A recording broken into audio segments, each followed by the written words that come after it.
जय हिंद दोस्तों, स्वागत है आप सभी का मेरे यूट्यूब चैनल सोही डिफेंस एकेडमी में। दोस्तों आज हम पढ़ेंगे इसमें मैथ्स के 10 इम्पोर्टेंट क्वेश्चन। तो देखिएगा कि आपको इनमें से कितने क्वेश्चन आ रहे थे। तो चलिए चलते हैं अपने प्रश्न की ओर। तो ये रहा प्रश्न नंबर पहला आपके सामने। यदि चाय की कीमत 25% बढ़ जाती है तो उसकी खपत को कितने प्रतिशत कम किया जाना चाहिए ताकि इस पर खर्च अपरिवर्तित रहे। तो इस पर खर्च अपरिवर्तित रहे। पहले ये 25% हम लिखेंगे दोस्तों, 25%। इस 25% को हम परसेंट हटाएंगे, बटे 100 आ जाएगा। 25 से काटेंगे 1/4 हो जाएगा।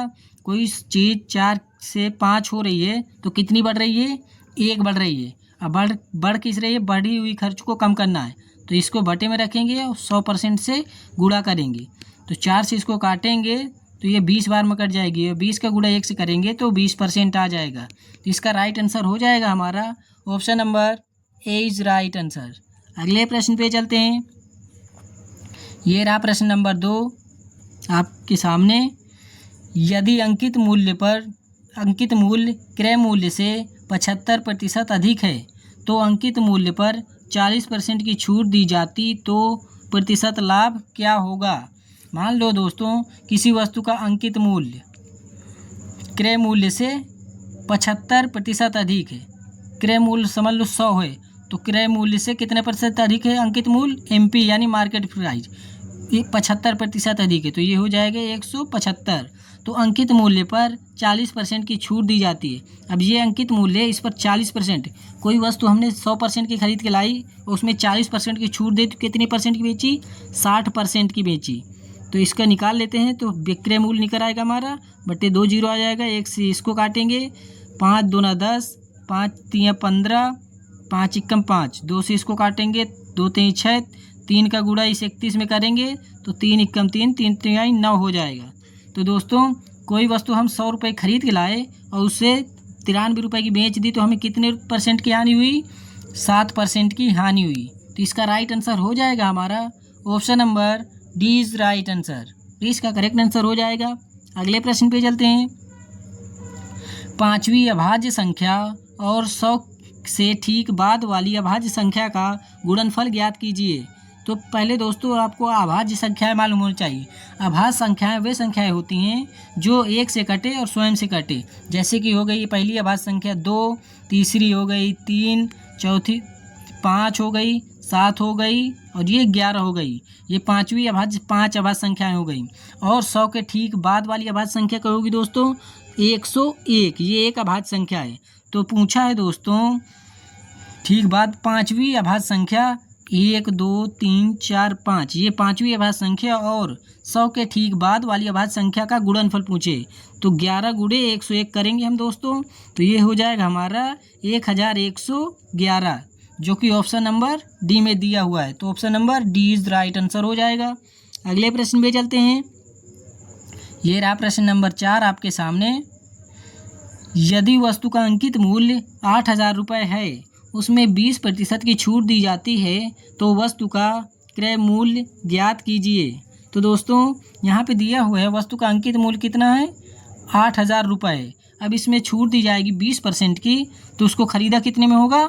80% में ख़रीदा होगा। तो 8000 का 80% निकाल आएंगे तो ये हमारा निकल आएगा CP, क्रय मूल्य निकल आएगा। तो अब पूछे सवाल में क्रय मूल्य पूछे, तो इसको काट लेते हैं। 00 ये कट जाएंगे, 8 से गुणा 8 का करेंगे 64 हो जाएगा। ये 00 उतर आएंगे, 6400 रुपये हो जाएगा इसका क्रय मूल्य, जो कि ऑप्शन नंबर ए में दिया हुआ है। अगले प्रश्न पे चलते हैं। ये रहा प्रश्न नंबर 5 ए बी। तो ये रहा दोस्तों प्रश्न नंबर 5 आपके सामने। A, B और C एक कार्य को 8, 10 और 12 दिन में पूरा कर सकते हैं। वे सभी एक साथ कार्य करते हुए उस कार्य को कितने दिनों में पूरा करेंगे। A एक काम को कितने दिन में करता है दोस्तों? तो A एक काम को करता है 8 दिन में, B उसी काम को कितने दिन में करता है? 10 दिन में, और C उसी काम को करता है 12 दिन में। तो इन तीनों का हम पहले एलसीएम निकाल लेंगे, जो पूरा कार्य होगा। इनका एलसीएम आ जाएगा 120, फिर 8 से भाग देंगे। 120 को कितनी बार में कटेगा?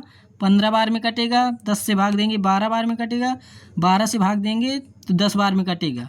तो ये तीनों मिलकर इस पूरे काम को कितने दिन में करेंगे? 15, 12, 27, 27, 10, 37। तो 120 काम है और तीनों मिलकर कितना काम कर रहे हैं? 37 काम कर रहे हैं। तो कितने दिन में समाप्त हो जाएगा दोस्तों? 120/37 दिन में समाप्त हो जाएगा, जो कि ऑप्शन नंबर किस में दिया हुआ है? डी में। Option number D is right answer हो जाएगा। अगले प्रश्न पे चलते हैं अपने। तो ये रहा प्रश्न नंबर 6 आपके सामने। तो ये रहा प्रश्न नंबर 6 आपके सामने। प्रथम 5 भाज्य संख्याओं का औसत ज्ञात कीजिए। तो पहले प्रथम 5 भाज्य संख्याएं लिख लेते हैं। 4 हो जाएगी, 6 हो जाएगी, 8 हो जाएगी, 9 हो जाएगी और ये 10 हो जाएगी। तो ये हो गई प्रथम 5 भाज्य संख्याएं। तो अब इनको जोड़ लेते हैं। औसत का हमारा सूत्र होता है औसत बराबर योग बटे संख्या। तो 10, 6, 4, 10, 10, 20 हो जाएगा। यहाँ पे 20, 10, 30, 7, 37 हो जाएगा। 37 हो जाएगा बटे संख्याएं कितनी हैं? 5 संख्याएं। तो 5 इसको काटेंगे, 5 7 35, बचेगा 2, 5 चौक 20। तो 7.4 हो जाएगा answer. Option number 20 right answer हो जाएगा। अगले प्रश्न पे चलते हैं। ये रहा प्रश्न नंबर 7 आपके सामने। 18 मीटर और 24 मीटर लंबे 2 तारों को बराबर लंबाई के टुकड़ों में काटा जाना है। प्रत्येक टुकड़े की अधिकतम लंबाई ज्ञात कीजिए। अब दोस्तों यहाँ पे अधिकतम लंबाई पूछा है, तो हम इसका क्या निकालेंगे? HCF, हाईएस्ट कॉमन फैक्टर निकालेंगे। तो HCF इसका निकाल लेते हैं दोस्तों। 18 और 24 का मासा निकालेंगे, 6 से काटेंगे, 6 तिरका 18, 6 दूना 6 चौको 24। तो इसका HCF क्या हो जाएगा? 6। ऑप्शन नंबर 20 राइट आंसर हो जाएगा। 20 का करेक्ट आंसर हो जाएगा। अगले प्रश्न पे चलते हैं। वह सबसे बड़ी संख्या ज्ञात कीजिए जो 90, 180 और 240 को पूर्णतः विभाजित करे। तो इसको कैसे निकालेंगे दोस्तों? बड़ी से बड़ी संख्या पूछा है ना, तो इसका हम HCF निकालेंगे। तो चलिए इसका HCF निकाल कर देख लेते हैं। HCF उसे कहते हैं जो सभी में कॉमन हो। 0, 0, 0, 0 सभी में कॉमन है, तो 0 तो हमारा आएगा ही। अब इसको काट के देख लेते हैं। 9 से काटेंगे, 3 से काटते हैं, 3 तिहाई 9, 3 18, 3 8 24। तो दोस्तों 3 से अब काटेंगे, 3 से, तो 3 से ये कटेगा, ये नहीं कटेगा। सभी में वो कॉमन होनी चाहिए जिस संख्या से हम काट रहे हैं। तो इसका ये 0 हो जाएगा। तो 30 हो जाएगा दोस्तों। वह बड़ी से बड़ी संख्या जो 90, 180 और 240 को पूर्णतः विभाजित कर देगी। तो ऑप्शन नंबर 20 राइट आंसर हो जाएगा। 20 का करेक्ट आंसर हो जाएगा दोस्तों। अगले प्रश्न पे चलते हैं। ये रहा प्रश्न नंबर 9। एक पुस्तक का अंकित मूल्य 700 रुपये है, लेकिन खुदरा विक्रेता को 20% की छूट मिलती है।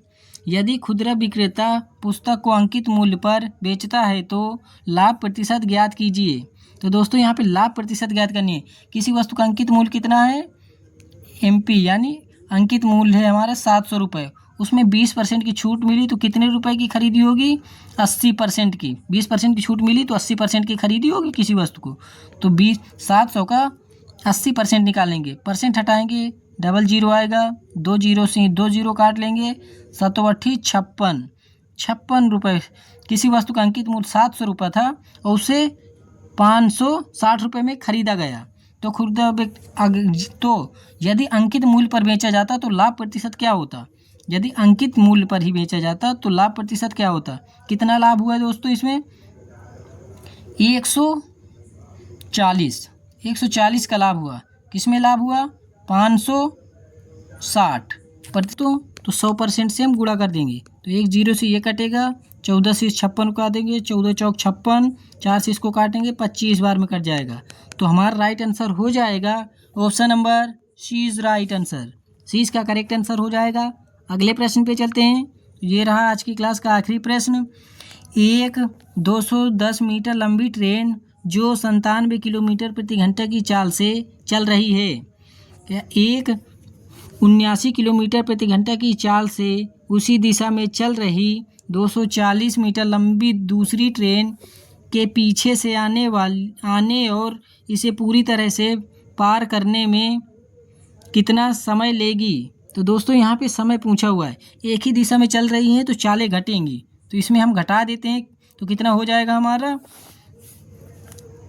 8 18 हो जाएगी हमारी चाल। और चाल बराबर क्या होता है, कितना पूछा है दोस्तों समय, तो समय बराबर होता है हमारा, समय बराबर दूरी, कुल दूरी कितनी है 210 मीटर की ये है और 240 मीटर की ये है, तो कितनी हो जाएगी 450 मीटर की ये दूरी हो जाएगी। समय कुल कितना लग रहा है, चाल कितना हो गया दोस्तों 18, तो इसको काटते हैं 5/18 से गुणा करना पड़ेगा, तो 18 से 18 कट जाएगा तो यहाँ 5 हो जाएगा, 5 से इसको काटेंगे तो 9 45 90, तो इसका राइट आंसर हो जाएगा option number A is right answer. दोस्तों मेरे चैनल को लाइक कमेंट कीजिए और शेयर कीजिए। मिलते हैं इसी अगली क्लास में, तब तक के लिए जय हिंद, जय भारत, वंदे मातरम, जय हिंद।